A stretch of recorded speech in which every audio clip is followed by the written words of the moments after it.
Have you heard the one about Joe Biden, the classic Corvette, and the classified documents? Stick with me, folks, because this is incredible. Now, you know how all week there's been talk that Joe Biden had, just like a certain orange-haired former president, been mishandling classified documents? First, there was the story that some classified material had turned up when they were cleaning out the offices of Joe Biden's bogus vice presidential think tank. I'll leave it to you to contemplate all the incredible scholarship that would have come out of that joint. But then, things quickly got worse. And guess what? They're not getting any better. It was revealed yesterday that a second batch of documents was found at what the New York Times gingerly described as, quote, a second location associated with Mr. Biden. And what, pray tell, might that other second location have been? Mr. President, okay. Classified material next to your Corvette. What were you thinking? Let me, I'm going to get a chance to speak on all this, God willing, soon. But as I said earlier this week, people, and by the way, my Corvette's in a locked garage, okay? So it's not like you're sitting out in the street. So but anyway, it was in a locked garage? Yes, as well as my Corvette. Friends, I don't know what to say about that. We may have just heard the most Joe Biden thing ever. And this, by the way, is the Corvette and the garage. You can see it there on your screen. Cool car, but that garage ain't exactly Fort Knox. In fact, we know that when Biden was vice president, the security system at the house that garage was attached to failed so often that the Secret Service simply turned it off. That's how useless it was. And oh, by the way, it gets weirder. I know. Because you know who else had access to that garage? Hunter. According to this background screening document, Hunter Biden listed his home address as the Biden family compound in Wilmington, Delaware. Other emails have also suggested that Hunter lived at the house and you would assume had access to the garage where the documents were kept. Which is, of course, a great relief, I think, to everybody because we know how fastidious Hunter Biden is when it comes to taking care of caches of important documents and materials. Speaking of the documents, sources familiar with the matter told CNN that the documents are U.S. intelligence briefings and included memos related to topics including Ukraine, Iran, and the United Kingdom, and were dated between 2013 and 2016. So yeah, nothing important then, really, is there? Anyway, it has also been revealed that countless other people besides Hunter had access to the garage, including a film crew from Jay Leno's show and Biden lawyers who, quote-unquote, originally found the documents in question. Oh, and here's a bit of breaking news. As I was putting pen to paper and writing these words, I'm sharing with you, word came out that a third tranche of classified documents was found at a third location. Now, I mean, at this point, it might be fair to ask where Joe Biden wasn't keeping classified documents. Now, there's a lot to unpack here, and reporters tried to get what they could out of Karine Jean-Pierre at a White House press briefing. Karine, let's just say, didn't handle it well. Among the issues she was pressed on was why, if it was known that these documents existed as early as November 2, before the midterm elections, the administration wasn't transparent about it beforehand. How can you say this was transparent when you've sat on this information for more than 2 months? Thank you, Karine.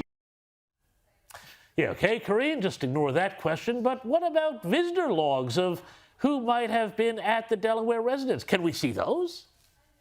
Go ahead. Do we have the records for the Delaware residents? Oh, I'm sorry. I was calling the gentleman who wanted to ask a question that was not related to this. Go ahead. Thanks, Karine. I appreciate it. I know I'm a little behind the news cycle here, but I want to go back to yesterday's op-ed from the president on big tech regulation. Yeah, that one's in the too hard basket, too, I guess. And then there was this fantastic non-answer. Thank you, Karine. Another one on GarageGate. What is the White House trying to hide? Nothing. Someone gave the president a statement to read on Tuesday that was incomplete at best, misleading at worst. Who? So I have read out the president's statement. I have read it out yesterday and what he said. He said that he respects or he takes classified information and documents very seriously. That's what he said. Well, I guess that's a checkmate for Karine Jean-Pierre there, hey? But at times it seemed like Karine herself wasn't buying any of what Joe Biden would call malarkey. What was the president trying to say when he referenced his Corvette earlier today? Because it sounded like he was implying that because his garage is a safe place for his car, the documents were safe. And therefore, if it was safe for the car, it was safe for the documents. Is that what he meant? Look, I'm going to just leave his statement as is. It's just so ridiculous. But if that's not enough insanity for you, check this out. According to the left, this whole thing is just a big Republican plot. Here's Joy Behar and the ladies at The View. You know what I think? I've never seen a luckier person than Donald Trump. Just as we're this close to getting him, but somehow these documents appear. But here's the thing. Somehow these documents appear. Yes, this is incidentally just what the New York Times and CNN have been implying ever since the story broke. It's just that Joy Behar there turned it right up to 11. Look, as enjoyable as this all is, though, particularly after Joe Biden and the Democrats absolutely went to town on Donald Trump for having classified documents at Mar-a-Lago, there are some important things that need to be considered here. One, while Democrats are trying to minimize the damage and say in no way is this as bad as what Trump did, there is a crucial difference. These documents relate to Biden's time as vice president, which means that unlike Trump, he had no power to declassify them, which, shall we say, raises a lot of legal issues. I mean, just last year in America, a woman who worked for the U.S. Defense Department was sentenced to 3 months jail for mishandling classified documents, taking them to her hotel and, oh yeah, her private residence. I wonder if she put them in her garage.